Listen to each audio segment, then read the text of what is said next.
Saudara, komunikasi elit parpol kian dinamis di saat belum ada satupun koalisi yang mendeklarasikan pasangan bakal capres-cawapresnya. Sejumlah kandidat potensial bakal cawapres mengemuka versi beragam lembaga survei. Tapi sejumlah faktor jadi pertimbangan parpol. Kalau kita lihat, Carta Politika mencatat ada sejumlah kandidat potensial yang jadi bakal calon wakil presiden. Mereka adalah Sandiaga Uno dengan elektabilitas 19,8%. Ridwan Kamil 18,4% dan Menko Polhukam Mahfud MD 15,2%. Sementara hasil survei Litbang Kompas menyebut sosok potensial jadi bakal calon wakil presiden dengan elektabilitas tertinggi adalah Sandiaga Uno, Ridwan Kamil, dan Erick Thohir. Sandiaga Uno punya elektabilitas 11,9%, Ridwan Kamil 9,3%, dan Erick Thohir 4,5%. Bagaimana kalkulasi partai politik mencari bakal cawapres ideal yang bisa membawa kemenangan di Pilpres? Apakah akan ada kejutan di tengah koalisi partai yang masih sangat cair? Kita akan bahas setelah tayangan berikut. 3 poros bakal capres 2024, Anies Baswedan, Ganjar Pranowo, dan Prabowo Subianto terus mempersiapkan diri menghadapi pemilu 2024. Namun hingga kini, 3 baca pres belum juga mengumumkan nama bakal cawapresnya. Bakal capres Prabowo Subianto menegaskan tidak mau gegabah menentukan cawapres. Prabowo menyebut karena PKB telah mendukungnya sebagai capres, maka PKB bisa jadi penentu nama bakal cawapresnya. Kita sudah sepakat, saya sudah katakan mereka dukung saya karena sesuatu, saya juga terima kasih dan saya juga hormati mereka. Semua keputusan yang menentukan saya akan diskusikan. Dan soal wapres ya kita akan diskusikan bersama. Tapi Anda harus tahu kalau mereka dukung saya sebagai capres ya mereka yang sangat akan menentukan siapa wapres. Kan begitu. Ya, bukan simpang siur. Nggak ada simpang siur. Justru kita tidak boleh gegabah dan tidak boleh sembrono. Kita tenang ya. Tenang, kita jalankan dengan baik. Bakal capres Ganjar Pranowo juga belum mau membocorkan siapa calon pendampingnya di Pilpres. Ganjar bahkan sempat bercanda dengan menyebut nama bakal cawapresnya akan diundi. Saat ini PDIP masih terus menggodok 10 nama bakal cawapres Ganjar Pranowo. Ya, nanti nama-namanya akan diundi pada saat selesai pensiunan. Siapa tahu dari para runner nanti keluar. Gimana pilihan-pilihan relawan kan banyak yang milih ini, milih A, milih B. Gak apa-apa milih ya bebas. Dalam demokrasi kan kita hormati semua. Sementara itu, bakal capres Koalisi Perubahan Anies Baswedan menimbang figur perempuan sebagai bakal cawapres, yaitu Puan Maharani hingga Yeni Wahid. Sejumlah tokoh dan ketua umum parpol juga masuk radar bakal cawapres Anies.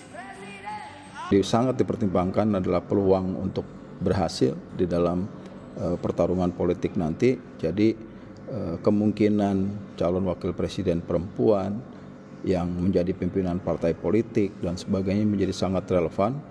Jadi figur-figur nasional seperti Ibu Puan Maharani, Pak Hidayat Nur Wahid, Mbak Yeni Wahid, Airlangga Hartarto, Pak Muhaimin Iskandar, termasuk Sandiaga Uno itu masuk di dalam pertimbangan Pak Anies.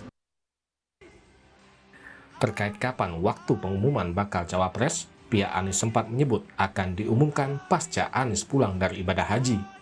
Sementara PDIP berencana mengumumkan bakal cawapres Ganjar Pranowo pada bulan September mendatang. Dinamika politik masih mungkin terjadi hingga detik-detik akhir pendaftaran pasangan bakal capres-cawapres di KPU. Tim Liputan, Kompas TV. Saudara, hingga kini belum ada baca pres yang umumkan nama bakal pendampingnya di pemilu 2024 nanti. Kenapa? Sepertinya koalisi parpol masih saling tunggu untuk memilih bakal cawapres. Kita akan bahas bersama juru bicara tim pemenangan Prabowo Subianto, Habibur Rahman. Pak Habib, selamat sore. Selamat sore. Kita juga akan sapa Ketua DPP PDI Perjuangan, Eriko Sotarduga. Bang Eriko, selamat sore. Selamat sore, Mbak.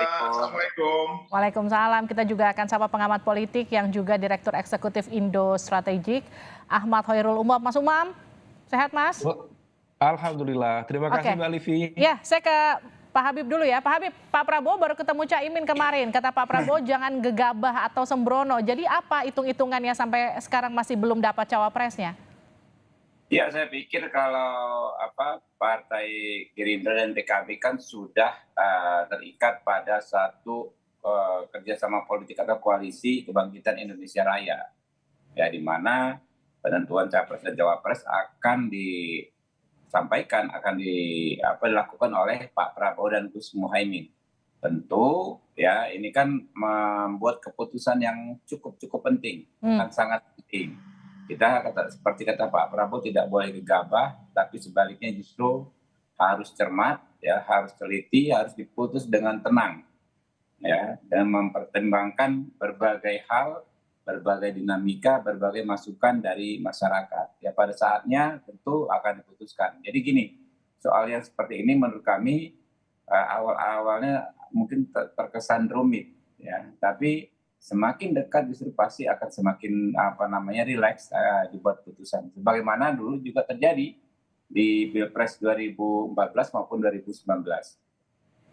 Pak Habib, betul nggak kalau nama cawapres Pak Prabowo itu masih alot sebetulnya di Caimin ya, bukan di Pak Prabowo-nya. Jadi sebenarnya sosoknya udah ada, cuma masih belum deal dengan Caimin. Ya juga ya, karena kan jangankan kami Partai Gerindra dan PKB ya, yang masing-masing tidak bisa mengajukan calon sendiri. Sahabat kami partai terbesar juga kan punya cukup kuota presidensial threshold, tapi tentu beliau-beliau juga sangat hati-hati, sangat teliti dalam membuat keputusan ini. Begitu juga kami. Tentu ini soal pertimbangan, karena kami menginginkan, ya, semua pihak menginginkan memilih yang terbaik. Ya, pengen kalau dipilih bisa satu running, kemudian bisa menang dan bisa mengisi kekuasaan ketika nanti insya Allah menang. Oke, saya ke Bang Eriko. Bang Eriko, ini kalau Pak Habib dan tadi menggambarkan seakan-akan Pak Prabowo masih mempertimbangkan, ini jangan-jangan masih saling tunggu dan saling mengintip satu sama lain. Kira-kira kandidat yang sebelah siapa yang kuat, itu juga yang membuat Pak Ganjar juga sampai sekarang masih belum diumumkan baca wapresnya. Jadi begini Mbak Livi, ini sebenarnya menarik ya. Kenapa hal ini sebenarnya prosesnya demikian panjang. Sebenarnya kan kalau kita mau berbicara secara jujur, seperti partai-partai yang sudah katakanlah berkoalisi, kalau kami menyebutnya dengan kerjasama, karena di dalam tata pemerintahan kita kan memang yang ada itu kerjasama, tidak ada yang namanya koalisi maupun oposisi seperti itu.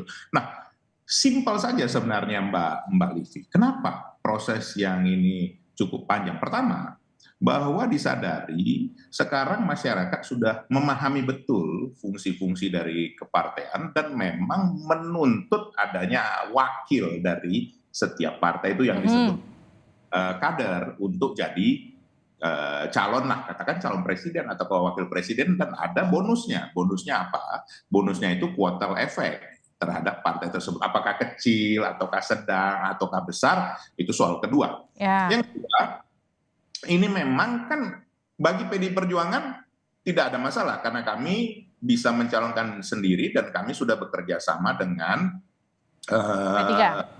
tiga partai, dengan Perindo maupun juga dengan Hanura. Nah, bagi partai yang lain kan tidak bisa sendiri Mbak Livi, kan harus minimum memenuhi requirement yang paling minimum dengan 20%. Nah, sebenarnya ini harus kita tanyakan kembali kepada partai-partai tersebut, katakanlah contoh kepada adinda saya Habibur Rahman yang baru ini mendapat promosi menjadi Wakil Ketua Komisi 3, ya, selamat Adinda Habibur. Nah, sebenarnya apa lagi? Kalau memang mau berbicara jujur nih, kan sebenarnya kan bisa saja Pak Prabowo dengan Gus Muhaimin bersama-sama sudah selesai, sudah bisa mencalonkan nanti di bulan Oktober. Tapi ya kami tidak tahu apa hitungannya dari katakanlah koalisi. Masih menunggu baca wapresnya Ganjar kali, Bang Eriko.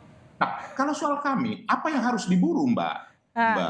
Karena begini, apa juga ininya dengan memburu hal seperti ini? Karena kenapa? Bagi kami, kan sudah disampaikan Ibu Ketua Umum, ada 10 calon. Dan dari situ kan memang harus dilihat mana yang bisa diterima oleh masyarakat, oleh rakyat Indonesia. Coba kalau Mbak Livi lihat hasil survei terakhir, dipasang-pasangkan pun ini, belum bisa menampilkan hasil yang maksimum. Betul tidak? Ya. Artinya, Tapi kan sejumlah lembaga, maaf saya potong, tapi kan sejumlah lembaga survei juga menyatakan ketika nanti nama bacawa pres diumumkan itu diprediksi akan mendongkrak elektabilitas para cawapres ini. justru itu Mbak Livi, ini Mbak Livi langsung potong. Saya baru mau sampai ke sana, Mbak Livi udah lebih paham sebenarnya. Bisa menjelaskannya ini kan begitu. Jadi sebenarnya apa? Masyarakat ini rakyatnya sudah sangat cerdas bahwa mereka tahu ini belum ada yang pasti seperti itu. Justru itulah kami mau melihat sejauh apa sebenarnya yang sudah diberikan oleh Ibu Ketua Umum respon dari masyarakat, dari rakyat. Satu itu. Kedua, ini nanti bisa nggak bekerja sama dengan baik dengan Mas Ganjar? Karena apapun juga, ini kan menjadi konsep duit tunggal. Bagaimana Mbak Livi duit tunggal ini? Yang menjadi kapten kan cuma satu, yang menjadi katakan nakoda cuma satu. Nah ini bagaimana mencocokkannya? Ketiga, ini yang paling utama. Kan ini kan harus bisa meneruskan program Bapak Presiden Joko Widodo. Itu pesan penting dari Bapak Presiden Joko Widodo. Dan tidak bisa dipungkiri hasil dari survei 80% lebih tingkat akseptabilitas terhadap Bapak Presiden Joko Widodo. Nah, untuk meneruskan ini tentu kan harus kemampuan. Mbak Livi, ingat loh Mbak Livi, tahun 2045 kita mau menuju Indonesia Emas. Dan Bapak Presiden Joko Widodo mengingatkan kita mempunyai waktu 13 tahun lagi. Nah ini berarti priorisasi ini sangat penting. Nah, siapa yang paling pas ini? Kan ini harus cocok. Dia bisa meningkatkan sumber daya manusia. Kemudian dia bisa juga orang yang memang berkategori yang memang bersih. Jangan salah loh Mbak Livi bahwa adik-adik kita milenial ini sangat menginginkan itu. Itu yang pertama dia inginkan, orang harus bersih. Ya. Tidak terikat, tidak menjadi terkait dengan hal-hal yang tidak baik dalam segi apapun itu hasil survei. Yang kedua bahwa mereka melihat bahwa pemimpin nanti ini bisa meneruskan energi baru dan terbarukan. Dan yang ketiga memperhatikan mereka dari segi ekonomi. Itu yang diinginkan oleh generasi muda sekarang. Dan kita melihat, jangan dipungkiri bahwa itu hampir 40% dari pemilih nanti. Mbak Livi. Jadi sebenarnya apa Mbak Livi? Ini kan masih punya proses waktu yang cukup panjang. Masih panjang waktunya. Masih ada 3 bulan lagi. Nah, sebenarnya Mbak Livi, pertanyaan ini kalau ke PD Perjuangan lah, dan mitra kami P3, Perindo, dan juga Hanura, apa yang harus diburu? Atau jangan-jangan masih bingung milihnya karena ada 10 nama kandidat bacawa presnya kebanyakan, jadi bingung mau milih yang mana. Jangan salah, pada tahun 2019, Ibu Ketua Umum bersama dengan mitra yang lain menentukan itu hanya 1,5 jam sebelum. Baik. Dan coba lihat hasilnya. Juga maksimal.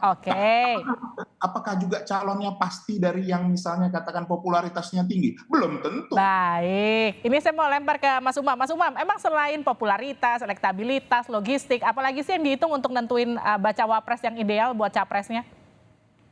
Ya, makasih Mbak Livi. Yang disampaikan oleh Bang Eriko tadi saya pikir memberikan satu pandangan yang lebih terbuka. Ada beberapa hal, faktor yang harus dicermati dalam konteks penentuan cawapres, yaitu bukan hanya elektabilitas. Elektabilitas hanya satu variabel kecil di dalam konteks penentuan seorang cawapres. Tetapi ada juga faktor lain, mulai dari faktor jaringan partai politik, jaringan non partai politik, dalam konteks ini bisa ormas, bisa alumni militer dan sebagainya.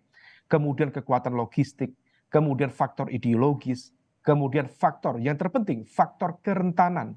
Bisa saja kemudian orang memiliki tingkat elektabilitas yang tinggi, memiliki kekuatan logistik yang tinggi, tetapi kalau memiliki kerentanan yang tinggi terkait dengan potensi kasus hukum, isu etika yang berpotensi digunakan oleh lawan politik untuk mendegradasi nama tersebut, maka berpotensi harus dihitung secara cermat untuk menentukan seorang cawapres. Nah, oleh karena itu, saya mencermati tadi yang disampaikan oleh Bang Habib, kemudian Bang Eriko, sebenarnya ada satu ruang di mana belum ada titik temu negosiasi.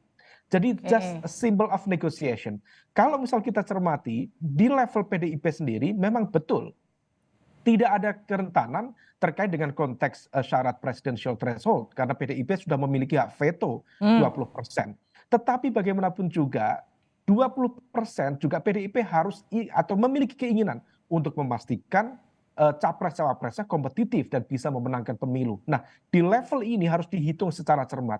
Per hari ini setidaknya ada keyakinan bahwa PDIP harus menyandingkan capresnya dengan satu alternatif pertama, yaitu representasi dari kekuatan Islam moderat, baik itu Nahdlatul Ulama, Muhammadiyah, karena berkaca dari pemilu di 1955 dan 1971, di mana kekuatan nasionalis waktu itu ketika didampingkan dengan kekuatan Islam moderat memiliki kekuatan efektif yang cukup efektif. Tetapi ada dua alternatif yang lain adalah kekuatan militer. Oke. Dalam konteks ini tentu militer yang sudah retired ya, dia sudah keluar dari TNI sendiri atau Polri, tetapi memiliki kapasitas jaringan teritorial yang kuat.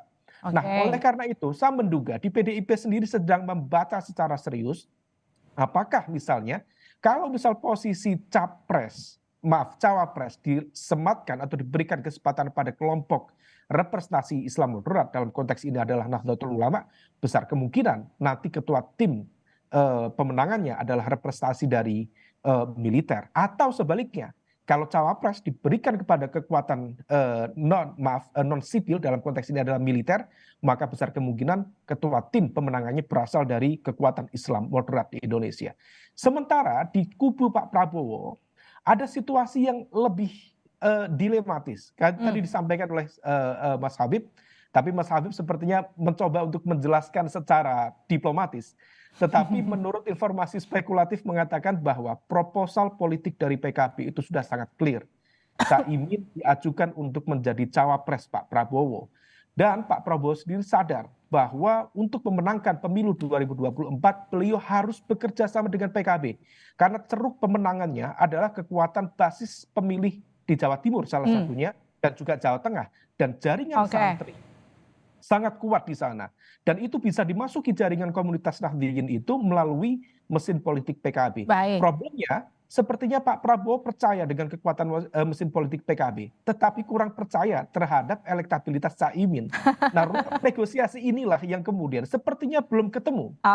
Oleh karena itu, muncul informasi spekulatif konon katanya ada sejumlah nama, salah satu yang terkuat adalah Pak Erick Thohir, yang konon juga sudah dikomunikasikan oleh Pak Prabowo dengan Caimin. Tetapi sekali lagi, masih belum titik temu ya dengan Caiminnya ya? Belum ada titik ketemu di sana. Betul nggak tuh? Tentu membutuhkan kompromi lebih lanjut.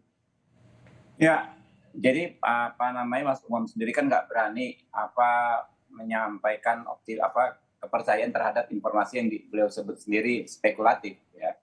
Namanya spekulatif ya tentu silakan saja, tapi kami perlu sampaikan bahwa basis penilaian cawapres dari Pak Prabowo tentu berbagai hitungan yang tadi kami sampaikan, mulai kecukupan elektoral presidensial threshold, kemudian juga bagaimana bisa saling melengkapi dalam konteks pemenangan, dan ketiga bisa saling mengisi ketika kelak sudah berkuasa.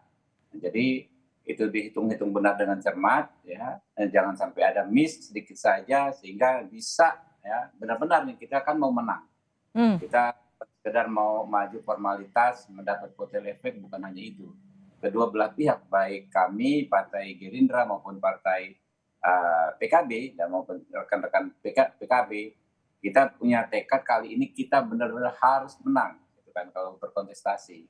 Sehingga ya wajar ya kita belum bisa entoh ya kan, apapun keputusan soal cawapres itu ada domainnya Pak Muhaimin Iskandar. Jadi artinya betul ya, berarti putusan cawapresnya itu ada di Caimin ya Pak Habib? Ya, jadi Caimin dikatakan mempunyai kunci Inggris ya, kalau kata Pak Sekjen Partai Gerindra bisa menentukan gitu kan. Nah, kapan akan diputuskan dan kapan akan diumumkan kan menjadi domainnya beliau berdua ya. Tentu kan ini kan nggak perlu buru-buru ya, sambil terus kita mensikapi dinamika yang terjadi, menyerap informasi yang disampaikan, analisa yang diinformasikan kepada kami, nggak ada masalah. Terus mesin politik Gerindra dan PKB ini kan terus gerak. Kita konsolidasi bersama di hampir semua kota dalam beberapa minggu belakangan ini, dan komunikasi berbagai level terus kami lakukan. Oke, Pak Habib, kalau sampai sekarang belum nemu cawapres, jangan-jangan masih nunggu arahan dari pihak lain, misalnya Pak Jokowi atau Bu Mega. Tapi sebelum dijawab nih Pak Habib, saya mau putarkan dulu pernyataan ini dia. Tenang ya, tenang, kita jalankan dengan baik, kita diskusikan, kita buka hubungan dengan baik. Saya kira bagus kalau Caimin ketemu Ibu Mega, baik gitu ya. Ya, Saya juga tidak tahu kapan saya diterima oleh Ibu Mega. Iya kan? Tidak ada masalah kita. Yang penting hubungan baik sama semua orang. Oke? Gimana Pak Habib? Ya tentu kan beliau berdua juga mendengar pendapat, nasihat, masukan dari tokoh-tokoh bangsa, ya termasuk Pak Jokowi, termasuk Ibu Mega. Ya. Pada akhirnya beliau berdua akan memutuskan dengan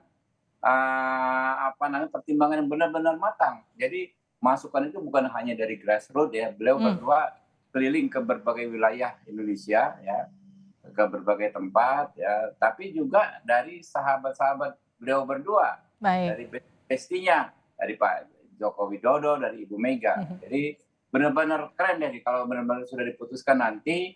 Ini saya pikir putusan yang sangat-sangat baik. Meski Pak Jokowi dan Bu Mega sudah punya jagoannya sendiri di atas kertas begitu ya Pak Ganjar? Ya, dalam konteks kebangsaan kan kita bicara sangat dewasa ya. Ya.